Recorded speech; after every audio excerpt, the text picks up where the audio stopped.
The following program contains names, places, and events that have been anonymized or fictionalized for the purposes of protection and safety. The following program is provided for entertainment purposes only, and any commentary from the hosts are strictly conjecture and should not be held as making any definitive statements about the truth or identity of any particular individuals or circumstances.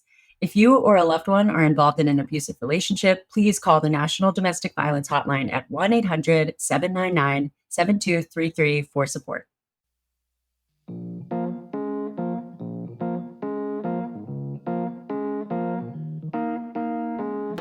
Welcome back to part 2. That sounded like a game show. I don't know where that game show thing came from. I liked it. Dating detectives. Yeah. In this game show, nobody wins. Amen. Nobody wins. Well, hello. I'm Hannah. Obviously, if you listen to us, you know that. Today, I have another round of a co-host that you're not as used to, but we love her just as much. Mollie, hello. Hi. Mackenzie's out of town, so our producer's stepping in. Hi, Mackenzie will be back next week. But I'm here for now. And we love that, but we don't love this story so much. Last week, we did part 1. If you did not listen to part 1, go back and listen. Quick recap. Basically, Andrea got married very quickly, very young, with somebody she met at Brigham Young University. Everybody seemed to like him. He was kind of dorky, but he was well liked. And then he became very, very successful in his business. They had 4 kids, I think. 4? Yeah. And she was not involved in his work. He actively got her out of that involvement. He was like, don't look at my email. It's private client stuff. Don't look at the mail. It's private client stuff. And she was like, okay, I have 4 kids to raise. Good. Do your thing, which is fair. And he had a lot of money. Then he dropped a bomb at the end of part 1, which is spoilers coming now. If you didn't listen to part 1 yet, go back. Yes. Warning. He said that this entire time, his financial business has been a scam and it's been a Ponzi scheme. And that's where we find ourselves before we start part 2, where Andrea's got to get through that. And so many other things. More bombshells, craziness. We're going to debrief at the end. You know, the usual stuff. Join Patreon if you want to listen ad-free. We have a $9 tier now for ad-free episodes. $5 for everything else on Patreon. Thank you if you came to the self-defense workshop in LA this past weekend. Fun. Mollie, so fun. You were so good. I don't know about that, but... Well, it's a good first step to learning how to feel a little better in yucky situations. Yes. If you haven't taken a self-defense class before, I highly recommend We recommend it. If you're in LA, you can come to, or Southern California, you can come to the next one with Hannah, but wherever you are, you should go to one of those. Yeah. Anyway, any other announcements before we get back to Andrea? I don't think so. Let's get into it.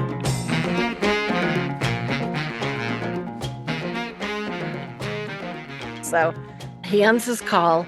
He sits down at the table and I said, okay, so what's going on? What do you need?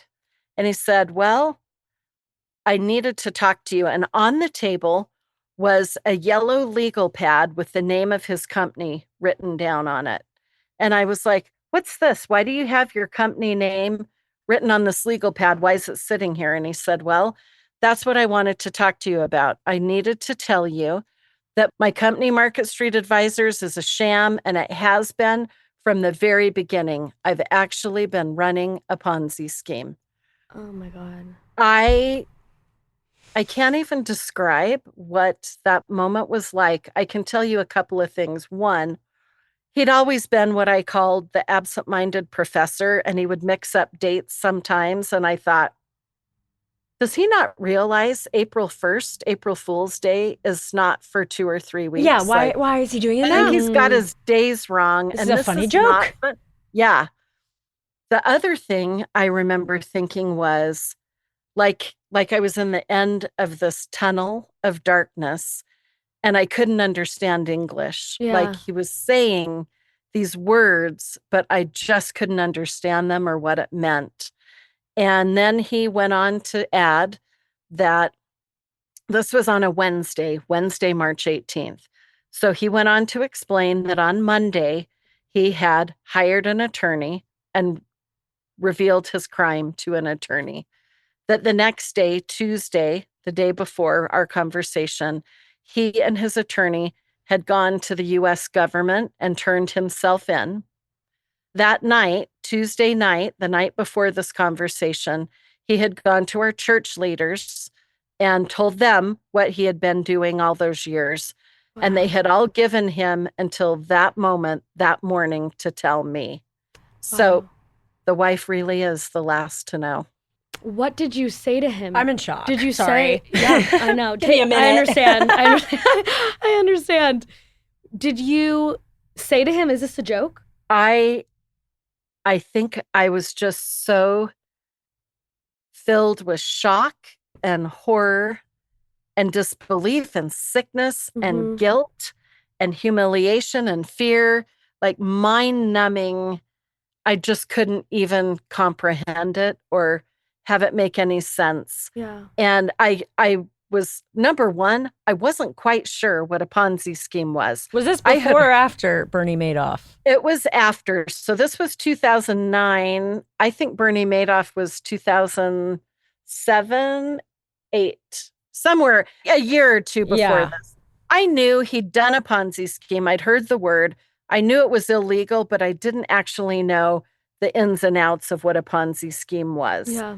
So I knew it was illegal. Then he added that he had already turned himself in and told me how that had happened, that he anticipated being charged for his crimes within a week or two, sentenced within 6 weeks, taken into custody, and that he would be serving a period of 5 to 7 years in federal prison. And the second he said federal prison, boom, I was back in that tunnel of darkness. Like, what is going on? I could not comprehend knowing anyone that would ever break the law. Then he goes on to say, all of our assets are frozen. Everything's gone. I'm going to prison. You're going to be left alone to raise our kids. And by the way, you're going to need an attorney. And I'm like, what? God. Hold on. And all of this is still in his like calm, robotic that must state. be so like disarming. It's eerie. Yeah.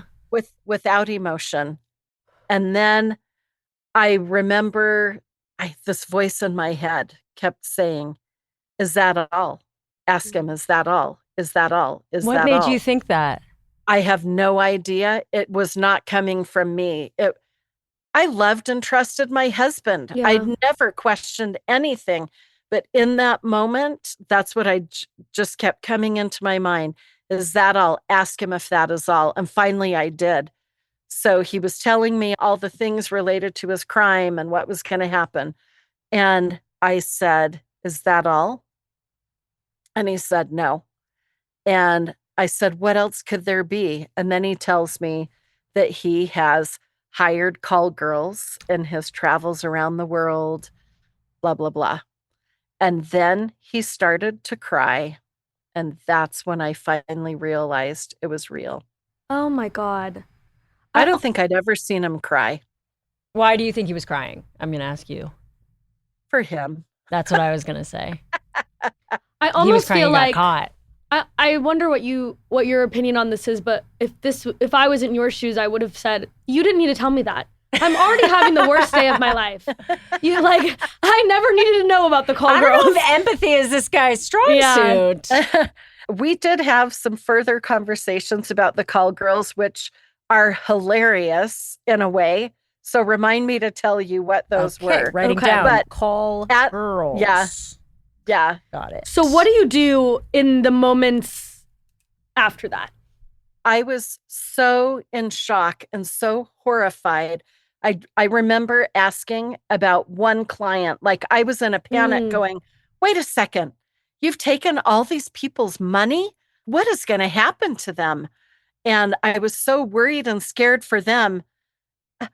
And I particularly asked about one client specifically because it was my very, very dear friend's dad. Yeah, I bet you had tons of people that you would connect with him. That's always how it is. don't worry, they're going to sell all our assets. Everybody will be paid restitution. Don't worry. It'll be Don't fine. worry, they're going to sell all of our assets. Everything. And everything is just flooding over me. And I got up and left. I was the dutiful wife. I felt totally guilty.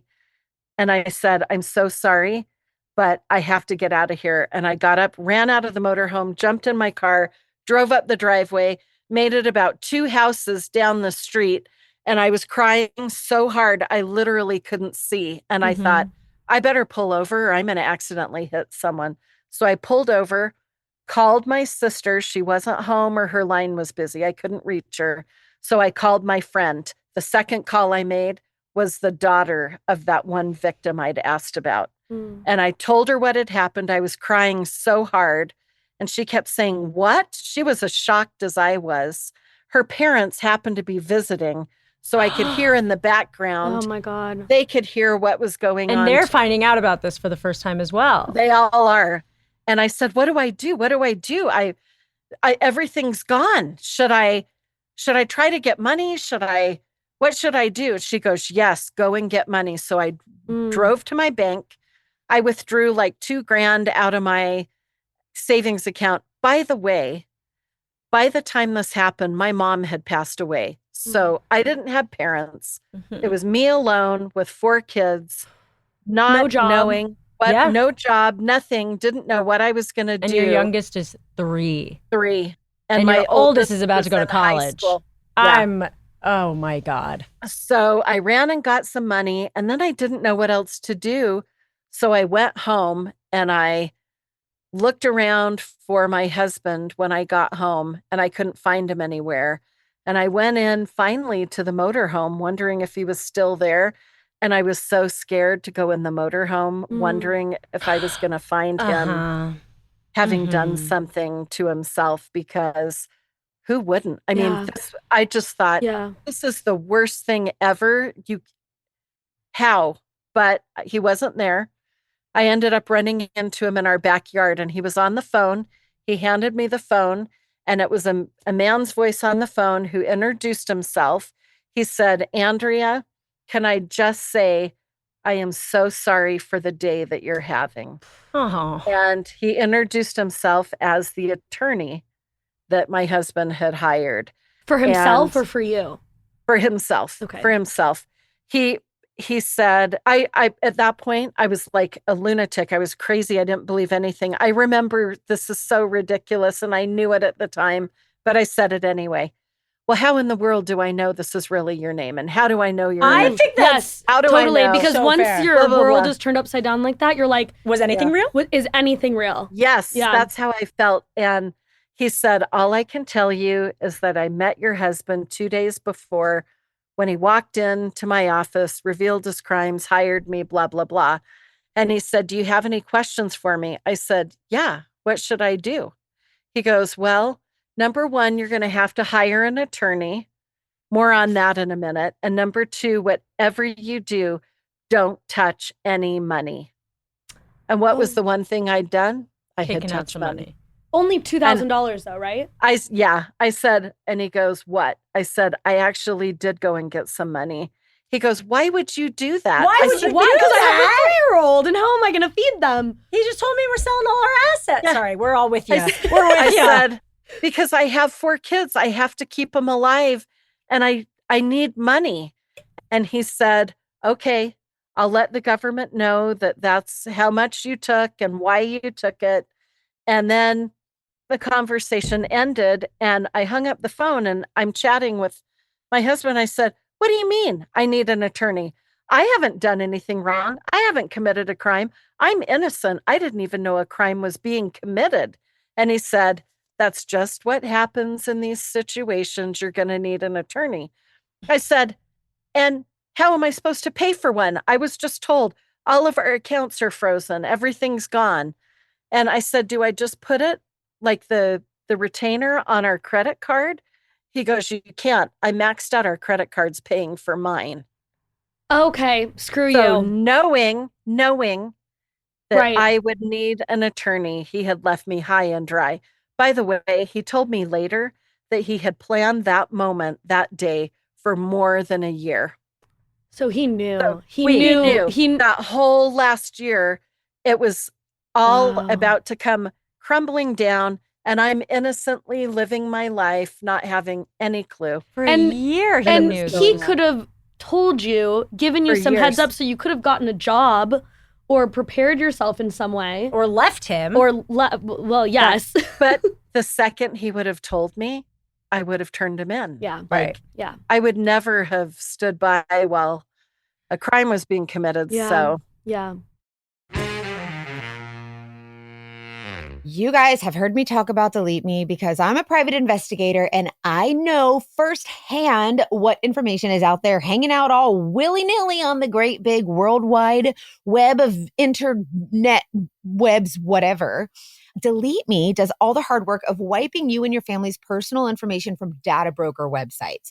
If you don't know what data brokers are, they basically collect your information, like let's say from public records, and they compile it in a list so that anybody can go on the Google machine and type in your name and whatever info they have on you, and they can have access to all the information that the data brokers have collected, and then the data brokers charge you for it. And so it's really easy to obtain some information, but your privacy is worth protecting. You can sign up for Delete Me and provide them with exactly what information you want deleted, and their experts take it from there. So what they do is send you regular personalized privacy reports showing what info they found, where they found it, what they removed. And it's not just a one-time service. They're always working for you, constantly monitoring and removing personal information you don't want on the internet. As a private investigator, again, I'm here to tell you the information is there. It doesn't take a rocket surgeon to find it. Privacy is really important to me. It should be to you too. And especially if you've ever been a victim of identity theft or harassment, or if you yourself have tried to look somebody up and you're like, holy crap, this information should not be this easy to find. Get some peace of mind with Delete Me. Take control of your data. Keep your private life private by signing up for Delete Me. Now at a special discount for our listeners. Get 20% off your Delete Me plan when you go to joindeleteme.com/datingdetectives and use promo code TDD at checkout. The only way to get 20% off is go to joindeleteme.com/datingdetectives and enter code TDD at checkout. That's joindeleteme.com/datingdetectives, code TDD. Try Simply Pop. I already loved Simply products. You've seen them like the lemonade. They're so good. Simply has launched a new prebiotic soda, Simply Pop, the new juicy soda. They've got 5 flavors: pineapple mango, lime, strawberry, citrus punch, and fruit punch. Pineapple mango is my favorite, but I really like them all. And you have to see what the fizz is all about. Okay. Simply Pop is the juicy new soda that happens when you combine delicious real fruit flavors of Simply with 6 grams of prebiotic fiber to support gut health. It also has vitamin C and zinc, so that supports your immune function, and it tastes really good. So I love that because sometimes I like a little fun special drink to feel like I'm drinking something fun. There's no added sugar, which you just can't beat. You have to try it. Simply Pop's really good. So go to cokeurl.com/simplypop to find out where you can try Simply Pop. Craving your next action-packed adventure? Audible delivers thrills of every kind on your command, like Project Hail Mary by Andy Weir, where a lone astronaut must save humanity from extinction, narrated with stunning intensity by Ray Porter. From electrifying suspense and daring quest to spine-tingling horror and romance in far-off realms, unleash your adventurous side with gripping titles that'll keep you guessing. Discover exclusive Audible originals, hotly anticipated new releases, and must-listen bestsellers that hook you from the first minute. Because Audible knows there's no greater thrill than the one that speaks to you. Discover what lies beyond the edge of your seat. Start your free 30-day trial at audible.com/WonderyUS. That's audible.com/WonderyUS. At this point in the story, you don't know why it unraveled, why he got caught or turned himself in. No, he just told me that he could not take the guilt anymore. Now, the timing of his guilt is a little suspicious because he suddenly felt guilty after 14 or 15 years during the 2008-2009 economic crisis. Yeah. The market was down. Ponzi schemes were crumbling. Nobody was investing. So I try not to pass judgment. I'm telling you what he said. Yeah. But the timing is interesting. Suspicious. I try not to pass judgment is a really, really admirable thing to say. Something right Hannah now. and I have never said before. We're not sure we do that. And we have enough for you, so you don't need to. We have enough judgment for you. But oh my goodness. And also he couldn't handle the guilt of that anymore, but he's fine with the guilt of leaving his family with nothing. Yeah. God, I'm so sorry. Okay, so this day. Yeah, what do you do next? So I remember not knowing what to do. I started having people calling, like the attorney called, and the question of the day was, what are you going to do? I didn't know. A friend of mine who was a counselor called. I think my husband had called him and told him to call me. So he called and said, what are you going to do? And I was like, I have no idea. The only thing I did know, I said, was, I need to do what's best for my children. Mm-hmm. And he's like, oh. And I said, what? Is that wrong? He said, no.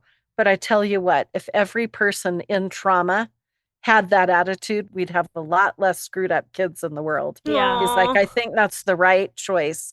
So that was my goal. That was how I operated through the whole thing, was I would do what was best for my kids. Mm-hmm. So that meant I didn't kick him out of the house. I could have. But I had a 3-year-old and I had a 3rd grader who didn't understand, and they wanted normalcy and they wanted a family. And I knew he'd be going away for a while. So I thought, well, I guess I can suck it up and have this person around that I just could not stand. He became an instant stranger. The moment I found out all of this, it was like I didn't know him and I didn't trust him. But I let him stay in the house because it was best for my kids. Yeah. I just tried to make every decision with that in mind. It turns out it takes a lot longer to build a case and prosecute a criminal than he led me to believe. So that night, at some point I went, oh my gosh, I've got my kid at daycare still. Like I had forgotten everything. So I ran, picked him up, and then my kids started coming home from school. The thing the counselor had told me was, I asked him, I said, how am I going to tell my kids? And he said, it would be best if you let him tell the kids. This isn't on you. You didn't do anything. Make him tell the kids. So the kids got home. I said, hey, we're going to meet together as a family, have a family council at 7:00. So be there.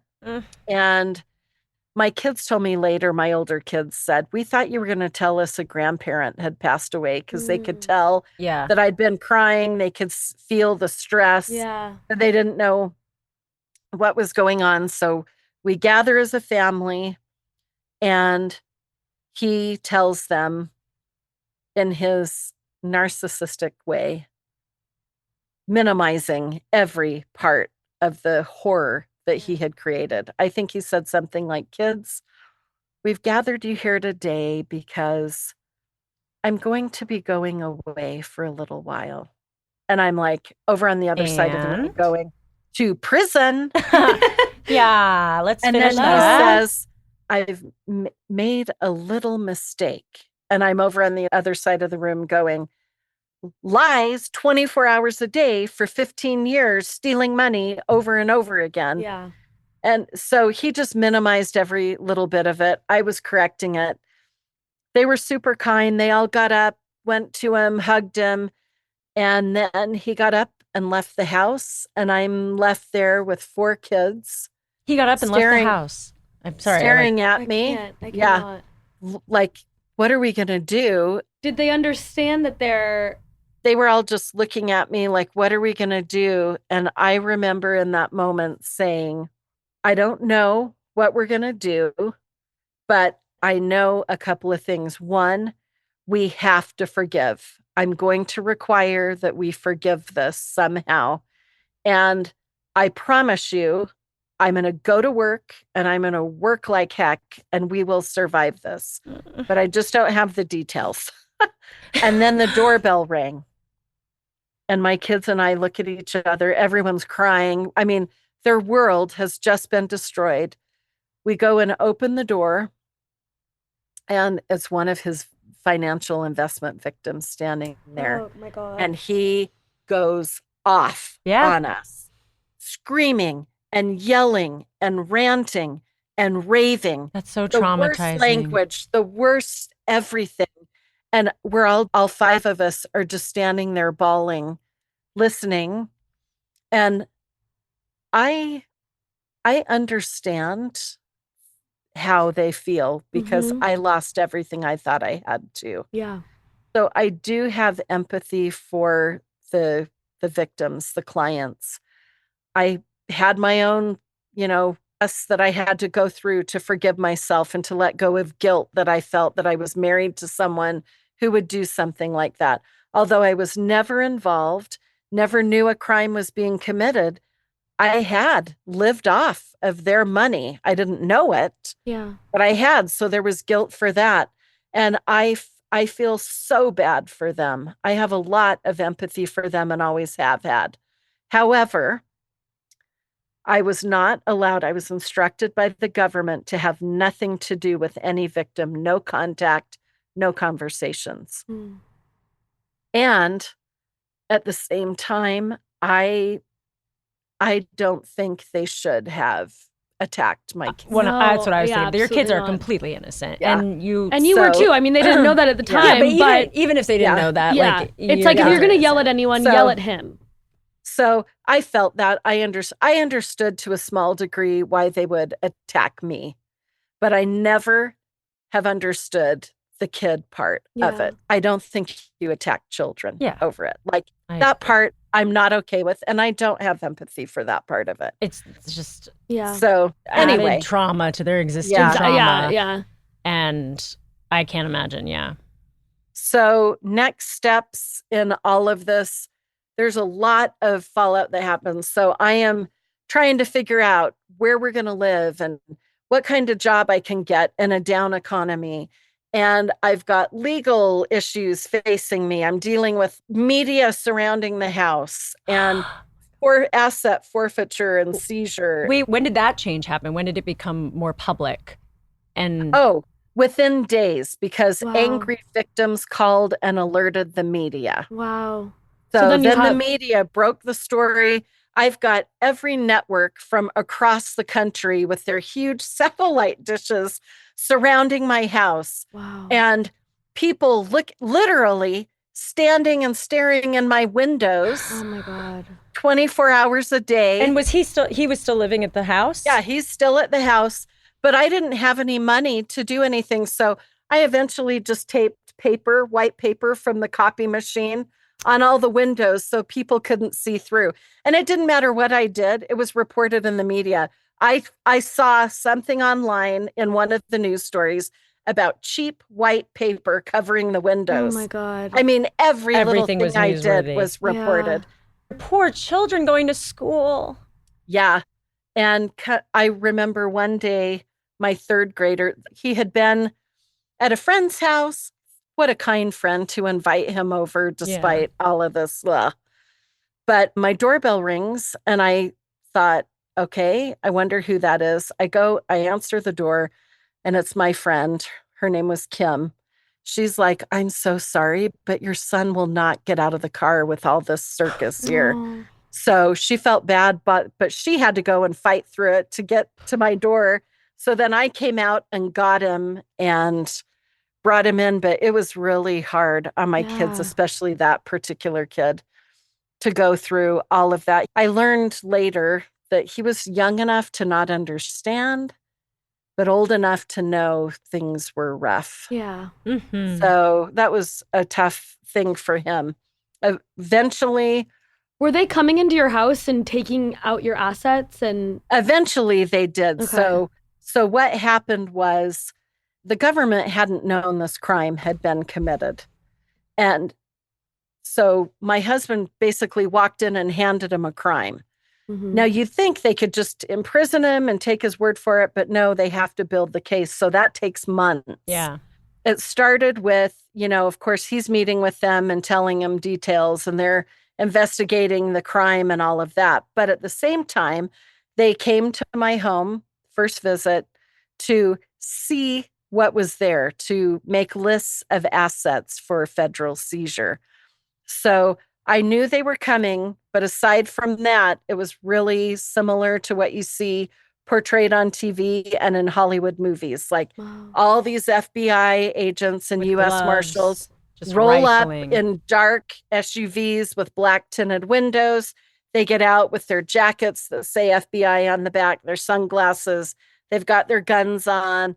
They come into my home. They didn't break the door down because I knew they were coming. They were very kind. But then they just kind of walk through with video cameras and making lists and notes, and went through every part of my home. And then afterward, a day or two later, I got the list of assets that they were seizing. And then they set a time to seize all the assets, and they were really considerate of my kids. So my two oldest kids' birthdays were April 6th and April 11th, and they made a concerted effort to not do the seizure on their birthdays. So they did it in between, which I thought was nice. No, it is. It is. It's just all so much. I know. Devastating in general. And what are, during this time when all of this is happening, how, I don't even know what my question is. How are you getting through the day? Yeah. It was rough. I can tell you the stress was so great. The first day from March 18th to March 19th, I don't even know why I had the presence of mind to get on the scale on the 19th, but I had lost 7 pounds overnight that first day. That's a lot of stress. That's never happened to me. So it was stressful. I wasn't sleeping. I was just trying to keep going. I just remember getting out of bed every day, trying to figure out what I was going to do, and had tons of questions. So I guess it was super hard to have this stranger, this despicable, lying criminal in my home. But at the same time, it was an opportunity for me to ask questions. One of the conversations that I had with him was about call girls. How many call girls? When? Where? When did you first hire a call girl? Blah, blah, blah. He did not know the answer to a single question.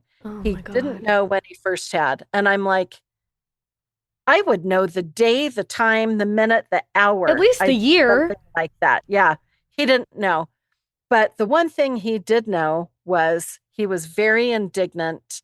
When I asked how many, he said, I don't know. What does it matter? I said, it matters. No, it doesn't. I said, yes, it does. He said, no, there's no difference between 3 or 33. I said, oh, yes, there is. Yeah, multiple STDs is the difference. Yeah. The one thing that he did get very indignant about regarding the call girl conversation was, he said, I don't think you're giving me enough credit for the fact that I used condoms out of consideration and respect for you. Do you want a statue? Do you want a trophy? What? If Mackenzie were here, she would say the audacity. She would. Because that's bonkers to think you have you deserve any of that. Bare minimum is an understatement. Narcissist. Right there. Yes. So it was, I don't think you're giving me enough credit for the consideration I showed you. Did that, maybe not in the moment, because in the moment I would probably want to rip my hair out, but did that kind of show you that you're not dealing with someone who has remorse and has a normal amount of empathy? Because that to me would be you're not on the same page as everyone else. But you're also having to reconfigure who he is to you after knowing him for 20 years at this point. Yeah. So weird. It's weird and I remember noting this, it's so weird. I know who he is now. I know what he's done, but I'm still falling out of love. It was weird. It wasn't like we grew apart and had this horrible marriage. It was like hitting a wall. Well, in a way, it's like a death. You're grieving a person that existed until then. I don't grieve any part of him. No, because it's the idea he of who is he not. was. It was the image that and I the thought life that you was. had together and the family. I mean, it all ended. Have you ever been to a therapist who only had openings in the middle of your workday, or maybe gone to a dermatologist that brought up your cosmetic issues before you did. Or like somebody that's an hour away, a doctor that you have to drive so far to get there. No, we're not settling anymore. We always want you to get the best of the best when it comes to dating, not settling there. We also don't want you to settle when it comes to your health. And that's where ZocDoc comes in. You don't have to settle anymore because it's the easiest way to find any kind of doctor or medical professional that you need. So ZocDoc is a free app and a website where you can search and compare high quality in-network doctors and click to instantly book an appointment. We're talking about booking in-network appointments with more than 100,000 doctors across every specialty, from mental health to a dentist to primary care to urgent care, whatever. You can filter your doctors to see who takes your insurance, to see where they're located. If you want to see a woman, if you want to see a certain, any kind of specific thing that you need, they do it for you. And they have ratings. It's like Yelp for doctors. You can also make your appointment through ZocDoc, which is awesome. And typically you can get an appointment really fast, like just 24 to 72 hours of booking. And it's just makes it so easy. I feel like it solves a lot of problems. And I've been using ZocDoc for probably like over 5 years now. I can truly find all my doctors there. It's so helpful. I use this and, you should too. So stop putting off those doctor's appointments and go to ZocDoc.com/TDD to find and instantly book a top-rated doctor today. That's ZocDoc.com/TDD, ZocDoc.com/TDD. Mackenzie, you've told me that you don't like cooking. Don't like it. I don't know how also. Well, I get and I'm lazy, ya. maybe? Well, me too. But what if I told you there was a way to cook with exactly the clean, healthy ingredients that you needed, measured out for you with very clear instructions in a way that was so fast, so easy, and so delicious, where you could become a chef basically without actually having to have any skill? If it's already measured out and I don't have to math, that is amazing. You do not have to math. And also, I'm talking about Green Chef, by the way. Green Chef makes it really easy. They sent me a really good box. Really good. And it was easy. They have heat and eat meals, which is new for them. So that's just like a really delicious, wholesome meal in 3 minutes. But I did cook the Cajun shrimp over cheesy corn polenta. Oh my God, that actually sounds really good. It was so good. And it felt like I was in a restaurant because I would never make that for myself. No way. And who would ever know to make I that? know, No exactly. way. But also I would never know like how to buy that kind of ingredients. And I love that it sends you what you need and it doesn't go bad. And you have to buy like a whole jar of something as opposed to just like a small amount that you need for the recipe. Yeah, 100, exactly. It's perfect for anything like that. And it's also perfect for supporting any wellness journey you're on. Their recipes feature fresh, organic, and seasonal produce and 100% responsibly sourced proteins. So you'll feel your best when you're making your polenta. Oh my God, it was so good. Green Chef's real clean ingredients help you build lasting, healthy habits without the hassle. So you can enjoy salads ready in just 5 minutes, protein-filled breakfasts, or nutrient-rich smoothies to fuel your day. Green Chef is ready to nurture your nutritional needs. Make this summer your healthiest yet with Green Chef. Head to greenchef.com/50datingdetectives and use code 50datingdetectives to get 50% off your first month, then 20% off for 2 months with free shipping. That's code 50datingdetectives at greenchef.com/50datingdetectives. So our church paid for him to go to counseling. And after the first appointment, a counselor called me and said, I just wanted to talk to you about the session with your husband. I said, oh, it's okay. I don't need to know anything. We're getting divorced. It's not my business.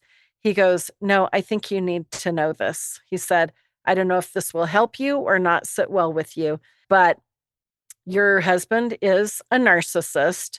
And he explained to me what that was. I didn't know what that was.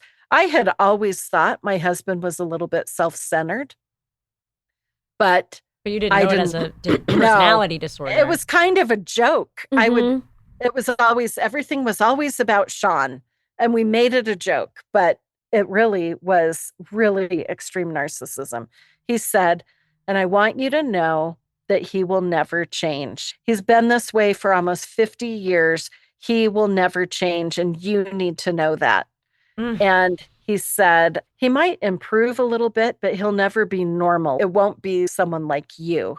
And so I guess that was good to hear because I was divorcing him anyway, but maybe that helped me Release just any confirm hope that it was right. Yeah. Yeah. And then after he was sentenced, the judge that had sentenced him, tracked me down. We were already divorced by this point, living in separate states. He found me at work and he called me and said, Andrea Merriman, do you know who I am? I was like, no. He said, I'm the judge that just sentenced I don't know if it was his sentencing or his charge when he was charged, but he said, do you know why I'm calling you? I said, no, I don't. I said, we're divorced. I'm in another state. I said, maybe you're calling to tell me I must be the dumbest person alive. Because that's really how I felt, to have lived and never had a clue. I felt so dumb and humiliated and everything else. He said, no, I am calling to tell you that I am getting ready to retire soon. And in my 40 years, I have never seen anyone better at what he does than your husband. And I wanted you to know that. He said, if you could have seen him in the courtroom, the lack of emotion, the lack of empathy, the lack of response and feeling, he said, he is the absolute best at what he has done of anyone I have seen in my entire career. How did that feel? Glad he called you and said that. I wish I could say it made me feel less dumb, but it helped me to know that it wasn't just me. Yeah. Now, to all the people that don't know me or thought they knew me, that said, oh, she had to have known. She's too smart not to have known. It probably helped me in that regard. Yeah. That I could just say, if he's the best at what he did, nobody could see it. And nobody did because you were not the only one. He had an employee and the employee never caught on. Wow. He had an accountant. The accountant never caught on. He had investors, a lot of wealthy people. I'm sure they're smart. I'm sure they check out investment opportunities. Some of them were sophisticated investors. They must have deemed that this was a good opportunity because they turned money over to him. Yeah. He was audited an entire year from January of 2008 to February of 2009 by the IRS, and they never caught on to anything. Wow. So I guess I'm in good company. Yes, I never absolutely. caught on. So, and also he turned himself in. It wasn't that he got caught, although was there something we now know that led him to do that? No. So he just really turned himself in. I think it was a house of cards. It was collapsing. Yeah. He It was knew just the new money in that you need to keep a Ponzi scheme going. Yeah. And the economy. I want to pause for a second and just explain what a Ponzi scheme is for anyone who doesn't know. Mm-hmm. So a Ponzi scheme is when you take money from somebody, you say you're going to invest it, and then instead of investing it, you just put it in your bank account. And then the gains that you promised sorry, go ahead. Or you use it to pay off the next person. Exactly. And then the next person, you pay off the first investor. Yeah. And that just keeps going. And you just trade everybody's money around. You just trade everyone's money around until you can't get new people anymore. Right. And then it collapses. So in 2008, when people didn't have any money to invest, the house of cards is going to come crumbling down. Yeah. And I asked about Madoff because I feel like that put it on the map at that time. Totally. Yeah. And he lived on it too. Not all, maybe, Ponzi schemers live off the money as well, although I think most do. So he's taking the new money that's invested and paying off earlier investors and living on it. And he lived a very high lifestyle. Yeah, how much money in the end was stolen? In the end, he was prosecuted for $20 million. Wow. Oh, my And goodness. he went on African safaris all around the world. He had Aston Martins and sports cars and watches and art and clothes. And he just had quite the lifestyle. So. And did you have to sell your house? Oh, Yeah, wait. Yeah, let's hear the after. When he told me that the day, March 18th, in that first conversation, that everything was gone and he was going to prison and I would be left alone to raise our kids, I remember saying, well, thank goodness the house is paid off. And he said, no, you don't understand.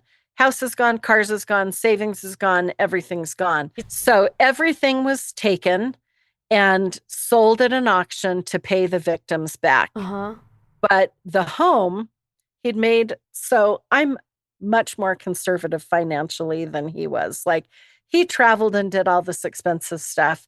I was doing our family. That way. So I had a nice life, but I wasn't out spending thousands of dollars anywhere. So what I had told him my whole life was, I just want our house paid off. So he'd say, your birthday's coming. What do you want? I don't want anything. Put what you would have spent on my gift toward paying the house off. Christmas, what do you want? I don't want anything. Put what you would have spent on a gift toward paying the house off. So he made a big production of paying the house off for me for my 40th birthday. And were you involved in finances? Like, did you see these payments? No, he did it. He paid it off and he paid the bills. I had my own account. We had separate bank accounts. I would get like $3,000 a month, to run the household or whatever. He paid all the bills.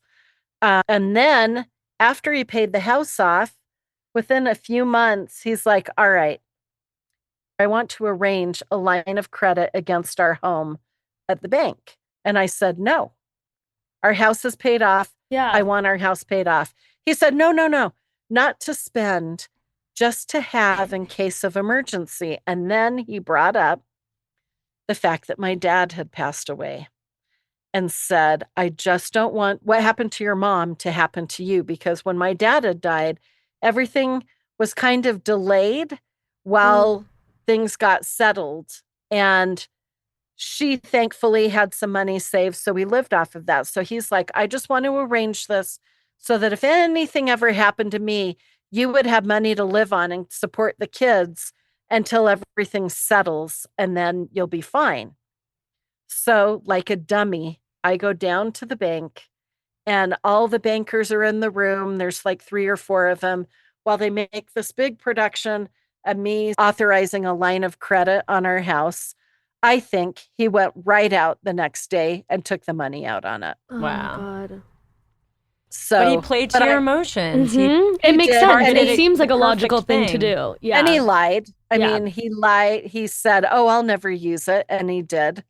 But, again, I thought I was married to this good man, a church-going man, a successful businessman, this charming, nice guy that everybody liked. So I never questioned what he said. I wasn't calling up or checking on the bank account every month to see if he'd used any of the credit line. I just wasn't. I was doing our kids. So anyway, ended up losing it all. So including the house. Yeah, including the house. What was the timeline of him going to prison and things going away? So everything just started going away within weeks. We were allowed to stay in the house while I found a place to live, but the house went back to the bank because of the line of credit he'd taken out on it. So I filed for divorce within the month of finding out all this was happening. And it took a couple months for the divorce to be final. So in that time period, my kids were finishing the school year. I was arranging a job, looking for a place to live, meeting with attorneys, being investigated by the government to see if I was involved at all. Yeah, what was that? I want to hear more about that. Wrapping up the details of my life. Well, they investigate every part of you. They're looking at your bank accounts and the business bank accounts and seeing, did money come into the business account and go into your account? Did money? And no, it never did. I wasn't involved. Okay, so it was easy to prove your innocence. Yeah, it takes time. It takes time.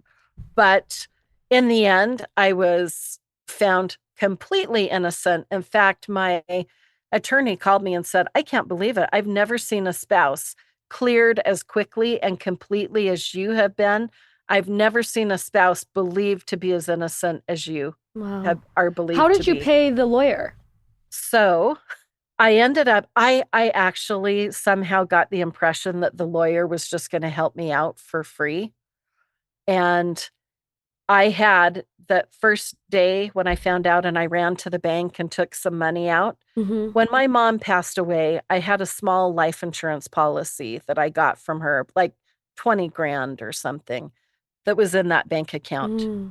So part of my attorney battle was I was fighting for that account. Yeah. Right. Because that came from an insurance company. It didn't come from investor money. Right.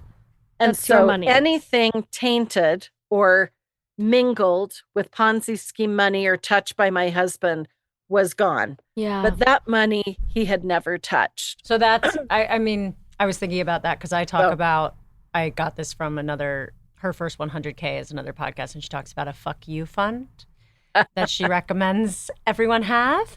Yeah. Just in case. But I was curious if in this case, even if you were to have your own income or whatnot, it would take time to prove that it wasn't connected. Well, yeah. and anything that would have commingled with his money would have been gone anyway. Yeah. My mom raised me to always have my own account. Yes. And so I had always put my piano money in my own account.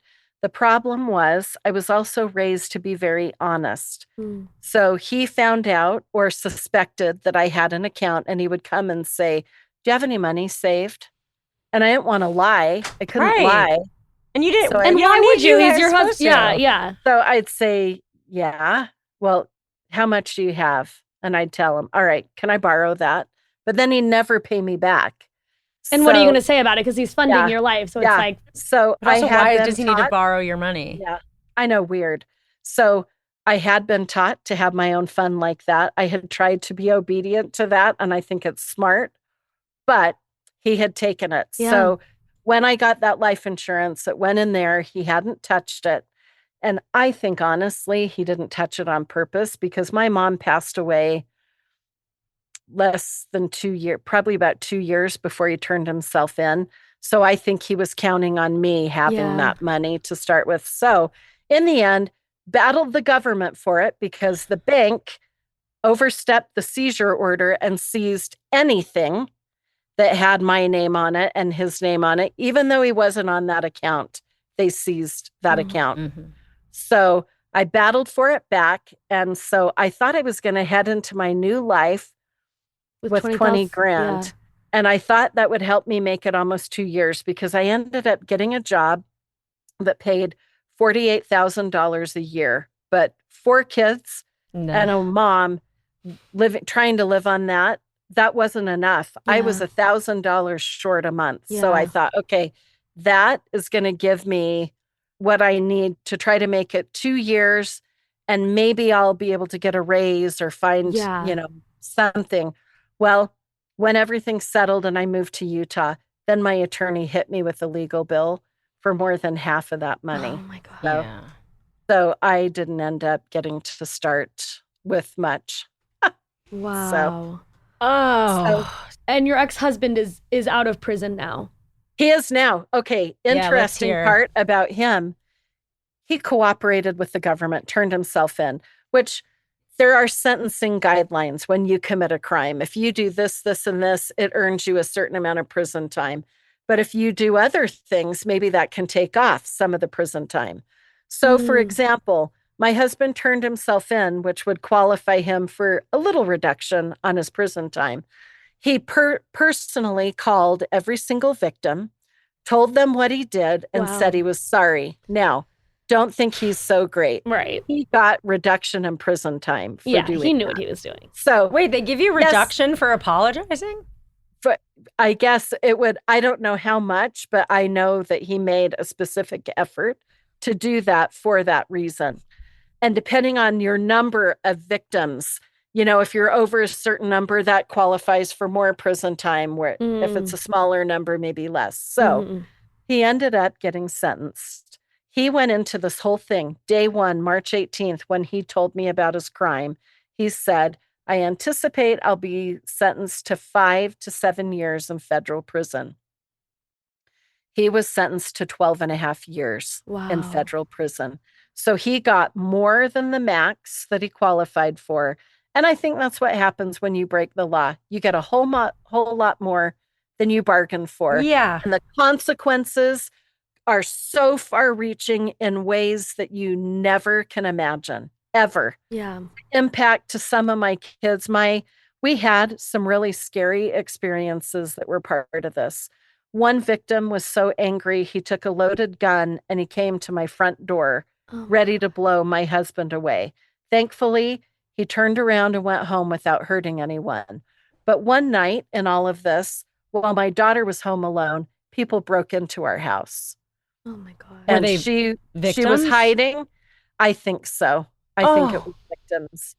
But we don't know. She was home alone. She was hiding under a piece of furniture, Oh my God. texting her brother for Andrea. help, saying, people in house scared, help. And God. he was at a friend's house and raced home to try to get, all kinds of things. And that traumatized some of my kids. My little 3-year-old, he heard about the break-in because my oldest son had taken his 2 younger brothers with him to the friend's house. So when it happened, he throws the brothers in the car. They're charging home to save her. And that little 3-year-old would not go in a home alone, a room alone, a bathroom alone, anything alone for years. He slept by the side of my bed until he was almost 14. Wow. And that's from the break-in. And I think if we knew what our lies actually result in, the damage and the trauma that we cause through the choices that we make, there are no small decisions. There are no small mistakes.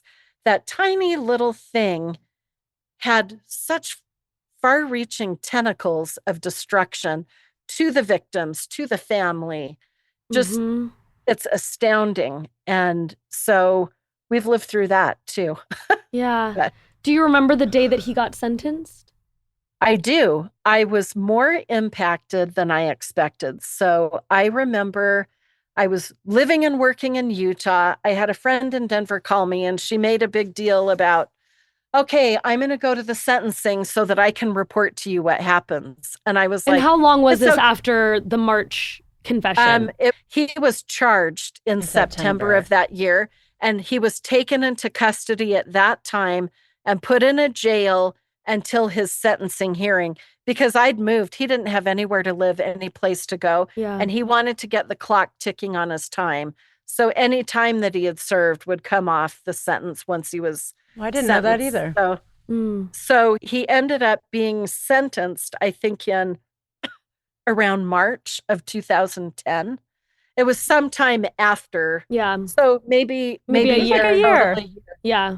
And so I had this friend calling and I was like, oh, it's okay. I live in Denver. We're divorced. She's like, nope, I am going for you. I'm going to tell you what happens. So I was at work and this friend had never been a particular fan of my husband. She didn't hate him, but she didn't love him the way everybody else did. And she called me after the sentencing in tears. I couldn't even understand her. Wow. And she said, Andrea, it was terrible. She said, the feeling, the hatred, the vengeance, the anger in that courtroom was sickening. She's like, I get why they feel it. I get why but she said it was horrible. She goes, he just sat there without emotion. And they read a letter from his mother to the judge. And that's what she was most upset by. She said his mother wrote a letter and that was the nail in the coffin of his sentencing. Wait, What did his mom say?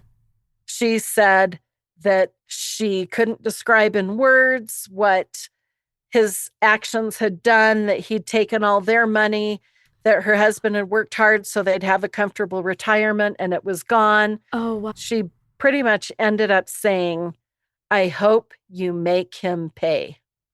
So she calls me and tells me, I lost it. I felt unexpectedly sad, but not for me and not for him, but for my kids. Yeah. I had been up till 1 a.m, and maybe some of it was exhaustion, with that little 3rd grader who was crying till 1 a.m, knowing the sentencing was happening and he was worried and scared for his dad. And then I get up and I'm in the office by 8 after very little sleep. And at the end of the day, I find out what happened. I lost it. I like completely wailed at my desk. Yeah.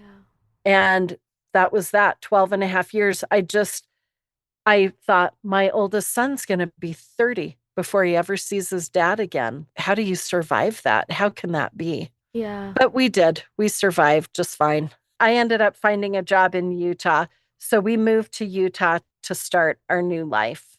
And so that's where we were. My kids handled this like champions. I'm still amazed at the type of people they were. They went to school every day, despite all the trauma.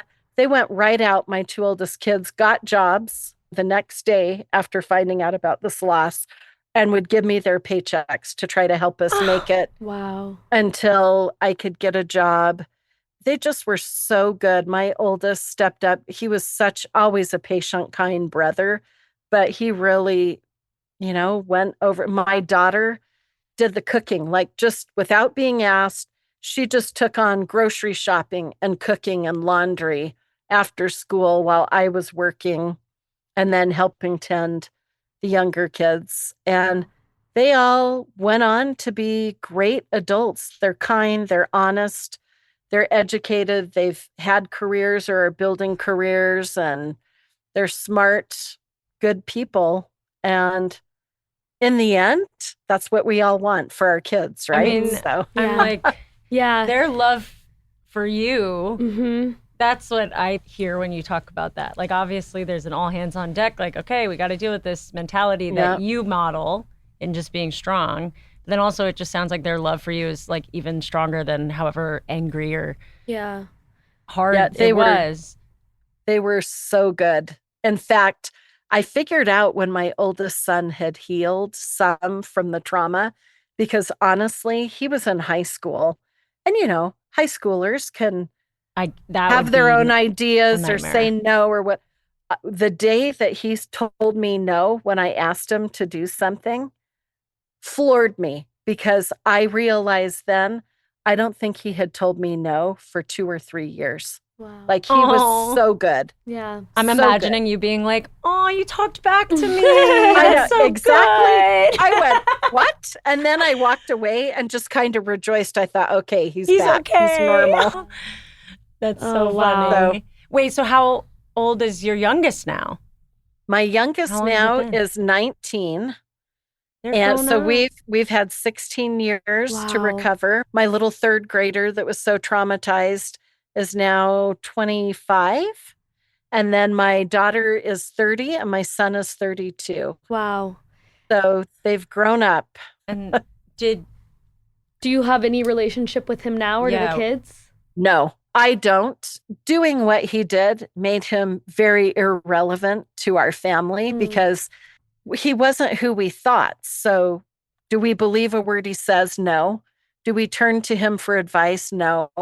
Does he help us in any way? He couldn't. All respect and credibility. Yeah. So for me, that's where I was at. I decided not to talk bad about him. I would just, stick to the facts with my kids, and I would be supportive for whatever they needed. So he got out a little bit early for good behavior, but he was gone for 10 full years. Wow. That made him irrelevant. I raised those kids without him. Yeah. And they grew up without him.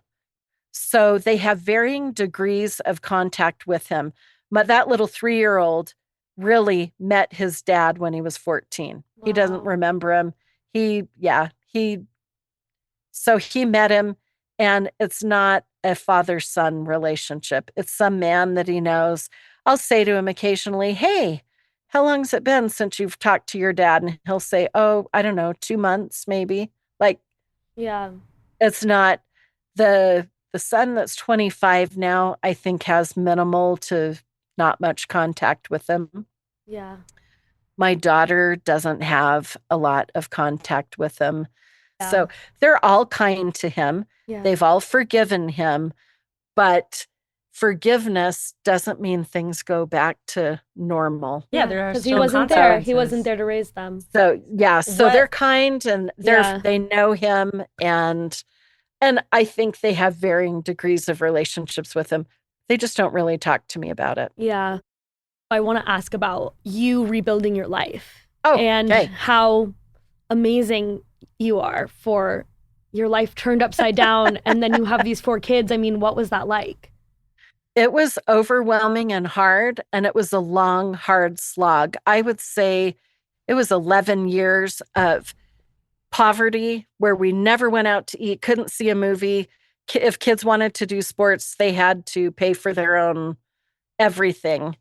But we survived, and we never, they say it takes a village to raise children. I think it takes a village to survive life. I didn't do it on my own. I mean, someone was kind enough to give me a job. Someone networked on my behalf. Within a week of this happening, a friend of mine, her husband, called and goes, "Hey, I hope you're not mad at me, but I called a mutual friend of ours, told him what has happened to you, and he told me to have you call him, that he has a job for you." Now, did I call him? No. So a week after that, the guy calls and goes, "Hey, didn't so-and-so tell you to call me? Didn't they tell you that I had a job for you?" I said, "Yeah, they did, but you don't have to give me a job. I'll figure it out." He's like, "No, don't you remember? I offered you a job a year ago, a PR job, and you laughed in my face and said, 'No, thank you. I don't have time for that.'" He's like, "I still need help." So he gave me a job, and it moved me to Utah. And I did that. And then through another friend, I got another job, and I was able to earn a master's degree and ended up in higher education. Gosh.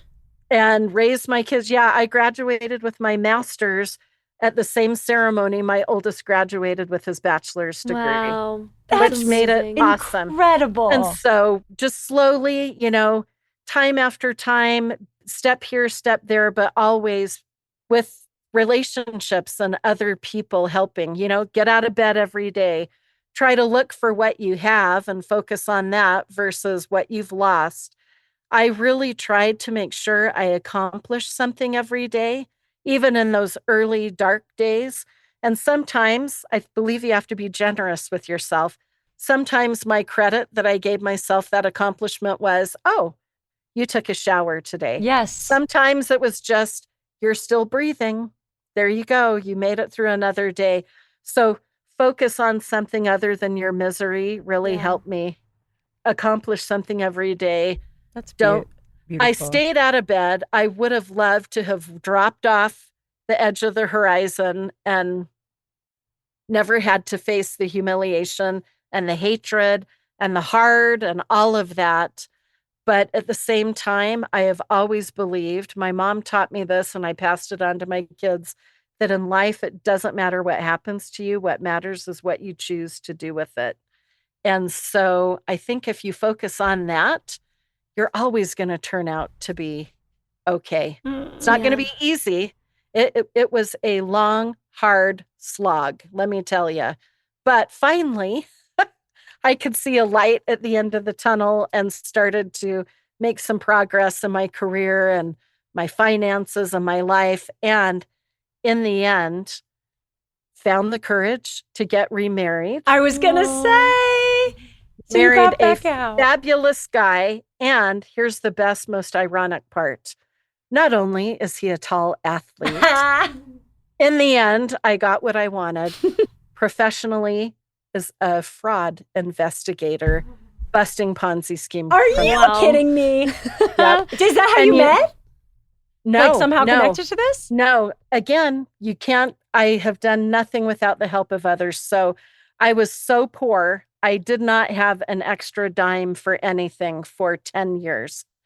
And the Thanksgiving of 2020, one of my best friend from high school, and she's been a lifelong friend, she Venmoed me $100 and said, "I don't know why you've been on my mind, but you have, and I'm sending you this money." And she'd never sent me money. She said, "I hope you can do whatever you want with it, but please do something for yourself." Aww. And I really needed closed-toe shoes. It was getting cold and I didn't have anything but some sandals. So I went to DSW, bought 2 pair of shoes, had $20 left when it was over, and put that $20 online, and was only online for a couple of weeks. Like before eHarmony, I like you like paid what? for Match.com or? It was, I don't even know which. But you paid website for one of it those was. websites. A dating site. Yeah. But it was $19.99 for a month or something. I put it on there and my profile was super friendly. It said, if you're not at least 6'2", don't bother.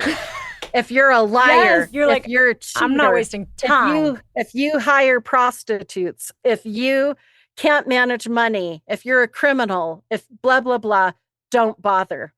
And believe it or not, I heard from a couple of men.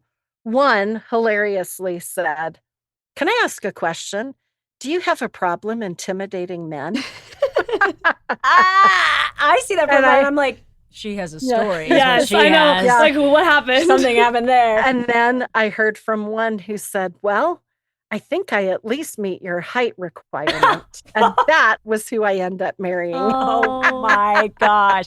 Wow. We love a sense of humor. Yes. Wait, Yeah. I was going to ask you like advice for people. We ask a lot of guests like getting back out there and how to trust again. And it's like, it's funny. It's like date the person who catches the bad guy. Also, just That'll like help. that. That's how you get back out there is just saying like, This is what I want. I don't want want anything else. you to be 6'2", and I want you to not be a liar.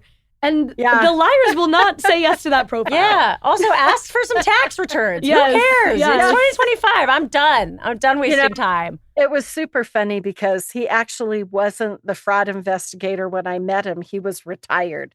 He'd had a successful career in finance. And ironically, after he figured out who I was, American Greed did an episode on the Mormon Madoff, who was my ex-husband. Yes. He goes, oh my gosh, I totally watched that show. And I said, oh, you just didn't know the woman on that show was going to end up being your problem. But I loved him because he knew he was the first person in 11 years who understood my experience. Yeah. When I told him what had happened, he's, why are you divorced or whatever? Like people always ask what happened. And I told him a little bit. He goes, oh, so you walked away with nothing. I'm like, yes, finally someone understands. Yes. He goes, you lost everything. Yes. And most people I found were not interested in a poverty-stricken woman with 4 kids. He says to me, what do I care? I'm a finance guy. I've got all the money I need. I can take care of you. So, And also, I would think that seeing what you did in that time for yourself and your family. He said, well, you're going to want to do a 401k. I'm like, I have one. He's like, you what? As poor as you are? I said, well, yeah, I have to do, I'm like, it's not much, but I'm trying. Yeah. No, he said, wow, I'm so impressed with what you tried to achieve and did achieve on your own. He's just been my cheerleader since the moment I met him. Oh. Such a good man. And in the end, got bored of being retired and went back to work and thought, you know what? I've had my career. I've made my money. I want to do work that counts. So he interviewed to be a fraud investigator.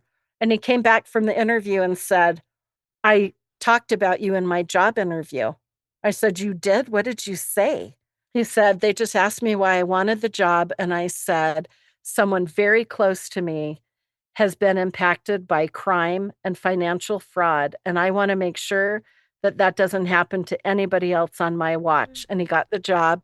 And that's what he's doing. He is protecting people now from financial crime. So I went from Ponzi scheme criminal to superhero fraud buster. So, you really got such a happy ending. I'm and thrilled. If anyone deserved it, it's you. I hope that you know how amazing you are. Yeah, it's just incredible. And I wanted to ask if you have advice for women who might find themselves right now in a position where they have children, they had to leave their partner for some reason and they were the ones that made the money, and now they have to start over. What's your advice for them? Oh, well, don't give up. I think you have to expect it's going to be hard. But I think it helped me develop the skill of getting around brick walls. Like, I do not take no for an answer. If I hear no, then I figure out another way and I try that. I think you have to be creative. I think you have to network, rely on people, reach out to people, ask questions, seek advice, learn, be humble. I will tell you, re-entering the workforce at like 43 years old was humiliating. And talk about imposter syndrome. When I left the workforce, they didn't even, the internet didn't exist. And I come back and there's an internet and all kinds of platforms and things. And I knew I was going to look so dumb, but I had the courage to ask questions. I'd be sitting in meetings and go, my boss is 25, I'm 43 and dumb. I might as well ask the question. And every time I've had people go, I'm so glad you dared ask that. We didn't know what the answer was either. So I just tried to learn. So I think growth mindset is the key. You have to recognize that where you're at isn't permanent and keep stepping forward. Take a step, press forward every day. And I think for me, faith, believing in a higher power, for me, it's God, but whatever you put your faith in, that helped me also get out of bed every day and turn to other people, network, and continuously try to learn and become better. And if I've learned anything, it's that the growth happens in the adventure zone, not the danger zone. And not the comfort zone, the adventure zone. And I think you've just got to look at it that way and have patience, patience with yourself, and just keep trying and it will work out. And of course, if you can be creative and figure out ways around all the no's, that'll help too. Yeah. Sometimes the mindset, I've said, like, at least we're not bored. Which you can't always say, but sometimes that's all you have. Yeah. And I just keep telling myself having to work and learn all this new stuff hopefully is keeping me young because I'm getting old. I think it's working. You are so lively and you seem so wonderful. And I kind of can't believe that you have like 4 adult children. But it's amazing. And they have such an amazing mom. And I'm like fangirling over you. Yeah, now I know that we already talked, but hearing the more details of it, you are so incredible. And I think a lot of women will take a lot of courage from this story and be able to leave their situations, hopefully, because you are a representation of the fact that you can do it. Yeah. That you're not ever stuck, you know? Yeah, you are too kind, but I promise you, if I can do it, anyone can. So please, I think we're here to be happy. Yeah. And we need to do what we need to do to be happy. Yeah. And we deserve that. Don't ignore those red flags. Yes. Just keep going. If you're not happy, it's not the end yet, because I really think we can be happy despite our hardship. We just have to, for me, it was a long, hard slog, and it might be for other people. But in the end, it will be much better than you imagine it could be. Okay. And you have platforms that they can find you on, that our audience can find you on, right? If they want to follow your story more? Yes, absolutely. My TikTok is at Andrea.Merriman. And my Instagram is at Andrea_Merriman. We'll put it in the put it in the show notes. Okay. Everyone go follow her there. Thank you. Thank you so much.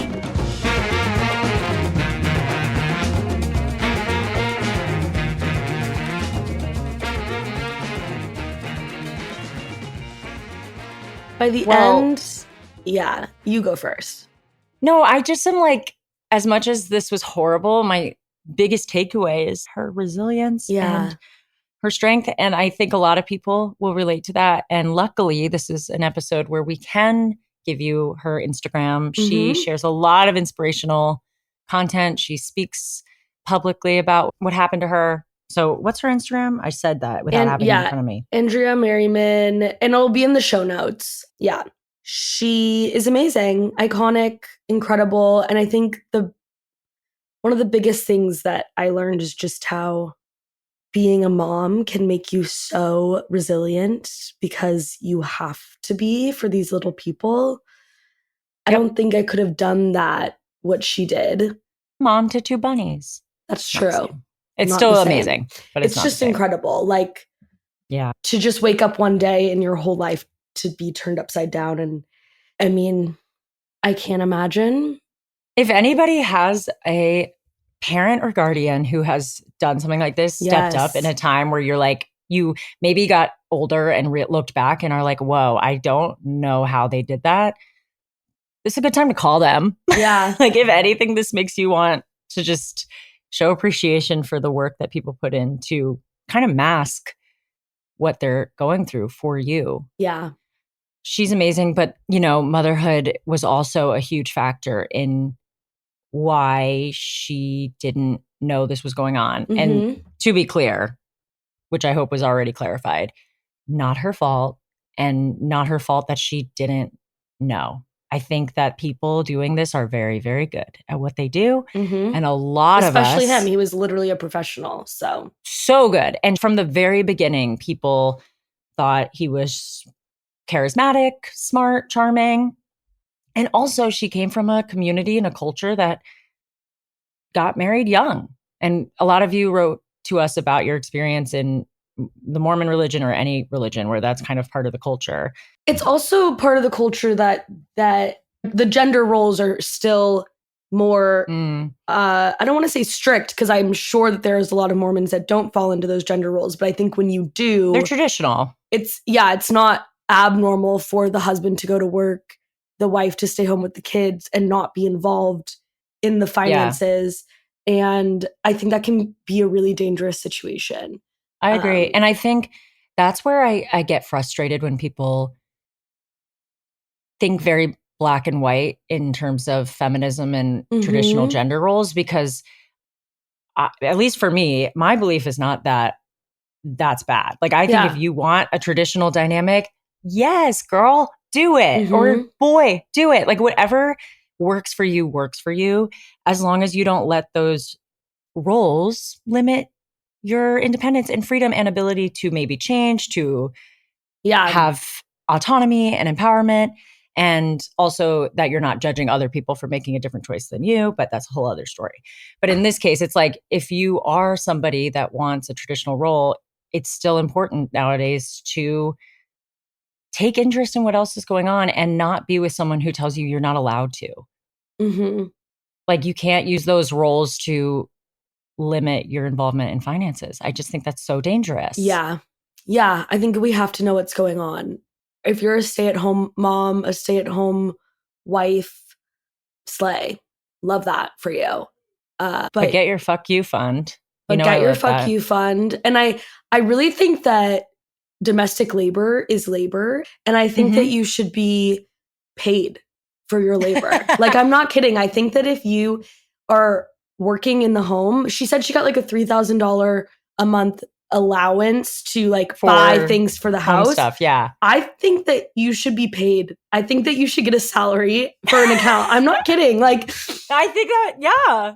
Like, you're doing labor and you deserve to have a bank account, because she did labor for decades. Like, she was working in the home every single day just for her life to fall apart, and she was left with nothing. And that's also where the thing I'm asking of us to add involvement in finances and budgeting and your partner's work, I know it's asking a lot, because what she was doing is a full-time job and then some. Like, you are raising 4 people and keeping a life and a house together and supporting your husband and supporting your community, like whatever it is that you're doing. I know it's a lot to be like, and also you really got to stay on top of what your partner's supposed to be responsible for. And I wish it was easier to just trust. Yeah. I mean, I think the other option is to not be involved in the finances, but have a backup plan if shit hits the fan. Like, have a fuck you fund for yourself. Be in a position where even if your spouse's finances crumbled, you would be okay. Which is not an easy ask. Like, most of us do not have extra money, especially with children, to be like putting into an extra fund. And I don't really know the answer to that. There's other podcasts that you can listen to where they might give you more tips on help. Yeah. But I think if anybody has thoughts, I would love to talk more about that and talk to more experts about that, because it's true. It is a self-defense weapon to be financially autonomous. And we've talked to so many people who valuable. Have not been able to get out of really horrible situations because they financially were not able to get out. And I don't really know what we do to not have women be in that situation. But it's financial I abuse. think it's good to start the conversation about it. Like, how do we, because to be in an abusive situation, I mean, this was not that situation, but that is what it is a lot of the time. You're being like actively abused and you can't leave because you don't have the funds to leave. We have to find a way to help women out of that. And I don't know where that starts, but what are the podcasts that you recommend for that? I like Her First 100K. And I also like Money for Couples. It's in this family. It's about finances as a couple and how to navigate it together. Yeah. It's not as much like how to protect yourself from a potential Ponzi scheme, but never know. This was a crazy situation. So I don't really know how you protect yourself from that, because even if she did have money from him, that would have been tied up in court anyways. But it just makes you think about all the situations that could happen and how you can protect yourself and your family. But if you don't mind, let's go back to the beginning of their marriage, because there are a couple things. Obviously, we talked a little bit at the end of part 1, but like some things that came up that, again, not her fault, but we can think about and learn from. I thought about, in thinking about how being a wife is a job, or being a stay-at-home parent or partner is a job, I wrote down, like, when you get married, you have nothing else to go off of. And it's like think about your first job ever. At least for me, I didn't know what I was doing. I also accepted treatment that I didn't deserve because I didn't know any better. I had never had another job. I simply could not compare. I did not know what a workplace was. And I was like, wait, marriage is kind of like that. You do not have another marriage other than maybe the model of your parents or whatever marriages you saw, which is why those are so influential. But I was just thinking about how she went into that, especially very young. And if somebody tells you this is how it is, and it's very hard to know that it's not. You don't know what you don't know. Yeah. And I just was comparing those two things, and it makes it complicated. Obviously, an argument for taking your time. That doesn't always work, but I do think slowing down is like my number one piece of dating detective's advice. I'm a strong advocate for not getting married before you're 25 because your frontal lobe is not developed. Yeah. I just think sometimes you can get married at 19 and be in love for the rest of your life. But like, you can wait and it'll still be the love of your life. If it's going to work, it'll work when you're a little bit older too. I just think that you can wait to do the marriage thing, because there are people at 22 that I could have married, and I look back now and know that would not have been who you're talking about. That would not have been a good idea. That would not have been a good idea. No. And we all have those people. Yes. So look back and go, whew, thank goodness. It's just that once you're married, it's like obviously much more complicated. I mean, he was good at what he did. The engagement was very narcissistic, or he's like, yeah, you're going to say yes. And she has come to terms with the fact that narcissists do not change. And it's interesting that they kind of made it a joke among their family. Yeah. They're like, oh, he's self-centered. Oh, he's a narcissist. Always about him. That goes to show that we do accept that behavior in a lot of environments, because what else are we going to do? First of all, especially in like the workplace, I think people with narcissistic personalities do very well in a lot of workplaces. Oh, yeah. Because not only are they charismatic, but they come across as very confident. Like the way he looked at that engagement, he would look at a business deal and be like, no, it's going to work. Yeah. And when you hear that enough times and you see someone acting like that, you're like, okay, I guess I trust them. And I also pick my battles. I don't want to fight this person because they're kind of, I don't know how I feel. Like, it's, you know what I mean? Yes. There's that line. Yeah. And narcissists are also like very good at acting normal. Like the way that she was like, oh, it's always about him, but it's not like he was horrible to be around or like selfish in their marriage. He would buy her gifts. He would take her out to dinner. Like, I don't think narcissism always takes the shape that we think it's going to. I mean, there's different kinds of narcissists. Many different kinds. Covert narcissism is one that does not look the way that we think narcissism necessarily looks. So it's really hard to catch, but I found the part of the episode so interesting where the therapist said he's not ever going to change. and you need to know that. Like, yeah, this for is your not kids, for you. Yeah, because I think that he did change. Like, he adapted his behavior at the beginning of their marriage. It wasn't as good. And then he kind of like was very smart and figured out what he had to do to keep her happy. Yeah. Without really changing himself. Yeah. And that's what he did for decades. Yeah. And there are tools if there are people in your life who are narcissists that are not going anywhere, maybe a family member, maybe who knows, and you've chosen to keep them in your life. There are tools to better navigate that, which we encourage you to go to therapy or look up some resources about that. Because yes, definitely therapy. But if once you see it everywhere. Yes. And Dr. Ramani Durvasula's book is really good for that too. What is it called again? It's Not You. It's Not You. Yeah, and we that have was a past book club book. Yeah, we did it for book club, and we had her on to talk to us, and she gave some really insightful advice on that call. So if you join Patreon, you can still watch that video that she came in and spoke to the book club people. I was fangirling. She's amazing. Also fangirling over Andrea and her forgiveness. I know. I'm a bad person. I think all of us, I would think the majority of us hear that and go, how the hell do you forgive someone? I don't know. And what did she say? She said, I try not to pass judgment at one point. It's like, cool. That's awesome. That's amazing. That's brilliant.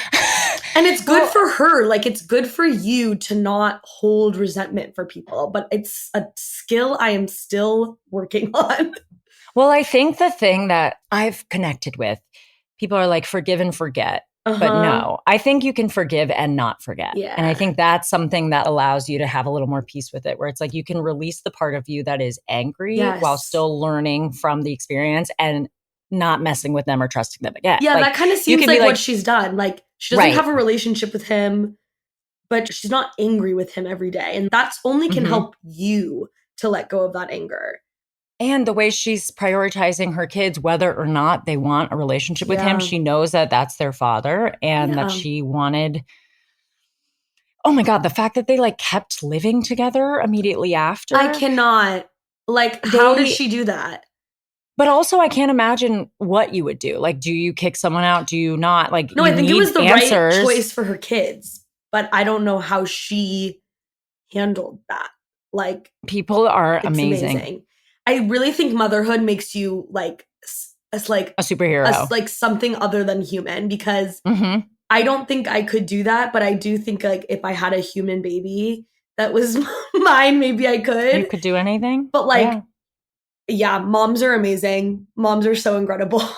Moms are the best thing we have. Also to do it, this is the part that is not common among these stories, to have media outside your house. Oh my God. And to have paparazzi harassing your children. Yeah.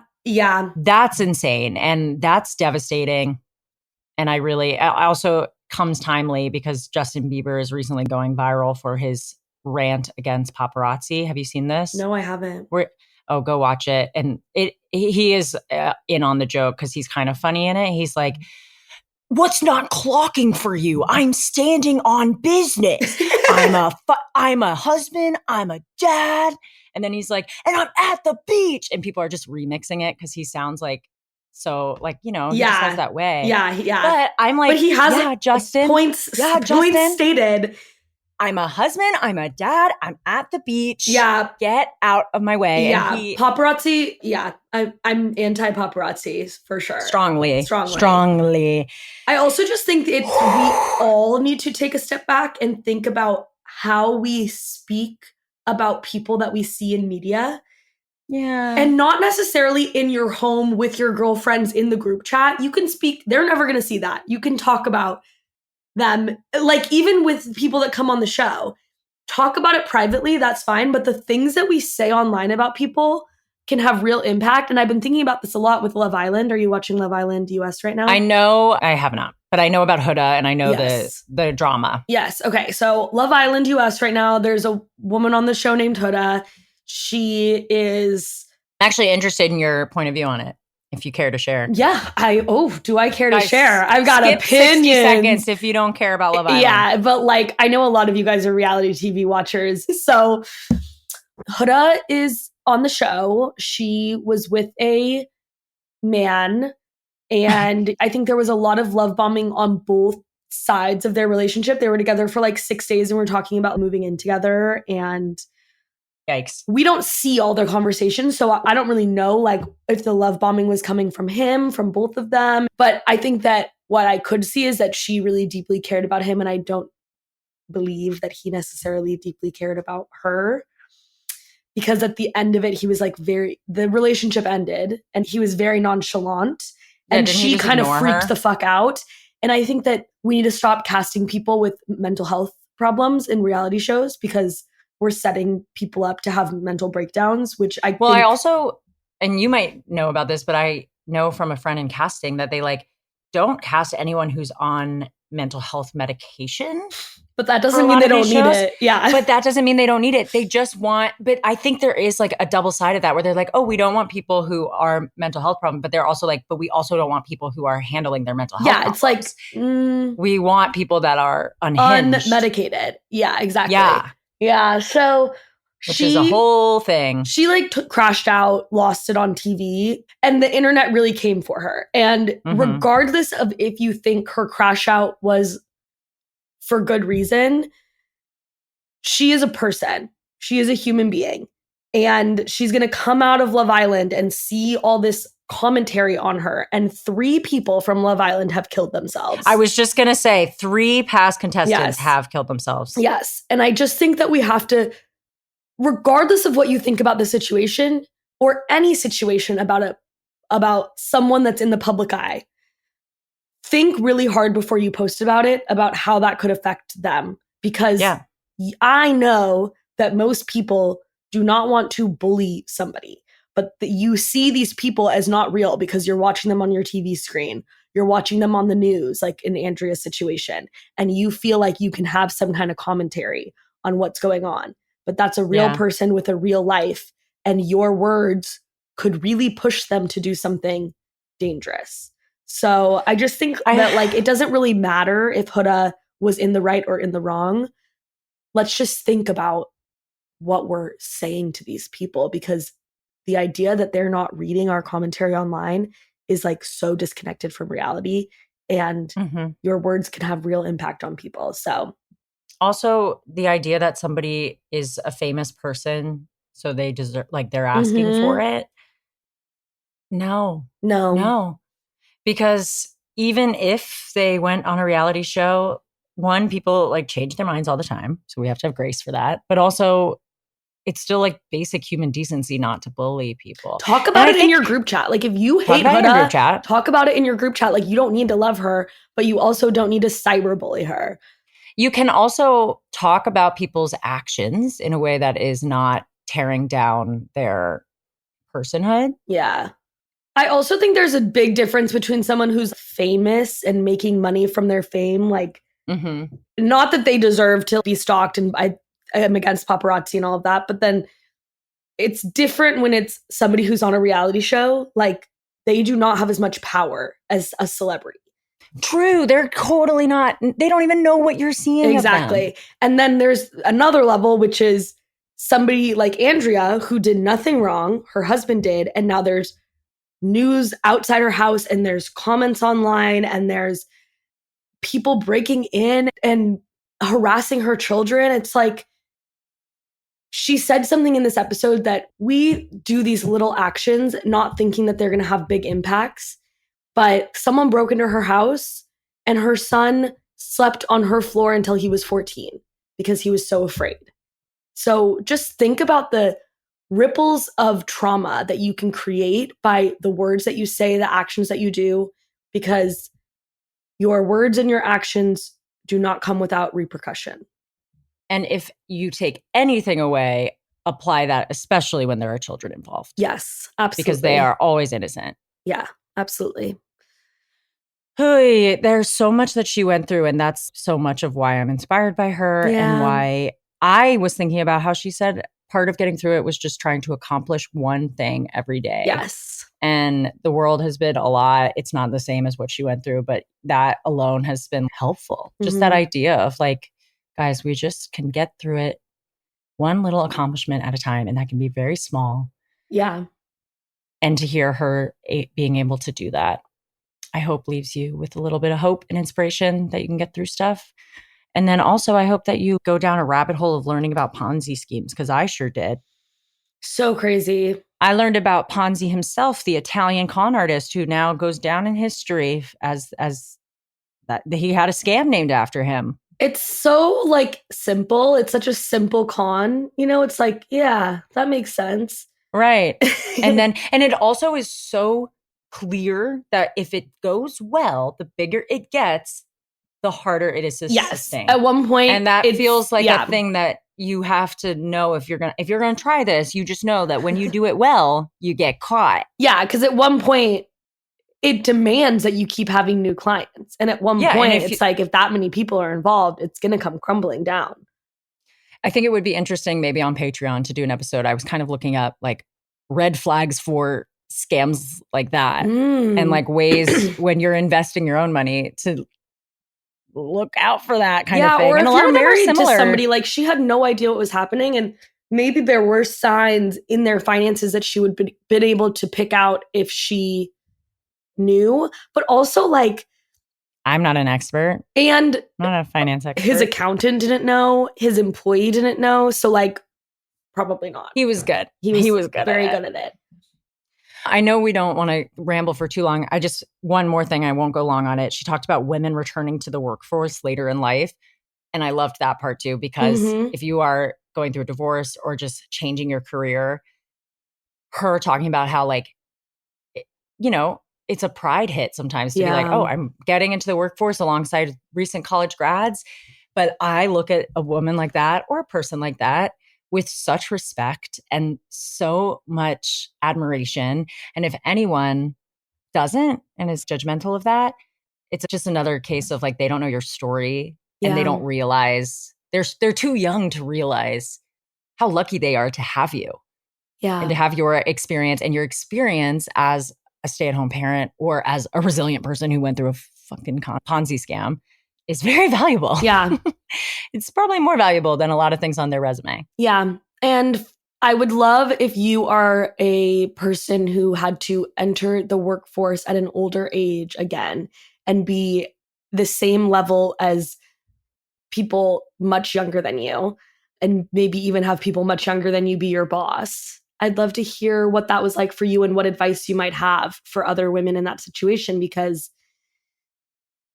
that is what a lot of women have to do to get out of dangerous situations. And, you know, anything we can do to help support those people, I would like to do, because I encourage women to look into financial feminism, because it's self-defense. Yes. And it's just autonomy, and it's badass, and it's great. Finances were kept from women for thousands of years to keep us submissive. Women could not get credit cards. Women could not open the 70s, bank accounts. Right? Yes. Women could not start businesses. And now we can do those things. So let's do everything in our power to make sure that we are keeping ourselves safe, and not, because now the thing that's making it so we are not in control of our finances are the social implications, and that socially women are still being kept out of that, but we don't have to be. And so fight your way into those conversations. I don't have the stats off the top of my head, but look into also the fact that when more women are succeeding, it does not threaten men in business. It does not threaten other people. It actually raises success for businesses and everyone they're working with. Yes. So if anybody comes at you and is like, well, this is a zero-sum situation, it's actually not. And it's actually better for everybody. Yes. And that, I just want to reiterate, that's not to say that women cannot be stay-at-home moms, stay-at-home wives. Domestic labor is labor. But I think we do, unfortunately, have to just educate ourselves on finances, know what's going on to protect ourselves. You do not have to have a job to be financially competent in your household. But I do think it's important that we spend some real time thinking and learning about finances to keep ourselves protected. Yay! Yay! Money, please. Name that TV show if anyone knows what I'm quoting. Money, please. I don't know. What is that? Well, they'll know it. Okay, let us know. They'll tell us. Okay. Let us know your questions. Follow Andrea. Send us your thoughts. I know there's a lot in this story that we probably didn't hit on, so I'd love to hear more from you. And Mackenzie will be back. But Mollie, thank you for joining me. We love having you. Thank you guys for having me. Join episodes. I had so much fun. You killed it. Thanks. With your sultry voice. It's a little bit more raspy today. Oh, yeah? I was singing at the bar last night, so. Goodbye, Earl. That's your go-to, that's my go-to karaoke song. So did you yes? No. Well, I wasn't doing karaoke last night, so I was just, You were just singing. I was just singing. Collectively. Yeah. Okay, cool. As a choir, if you will. A chorus. That's how I'm going to think of being at a bar or a club. It's just the dance troupe and the choir. Yes. Thanks, guys. We love you. We'll talk to you next week. And as always, trust your intuition.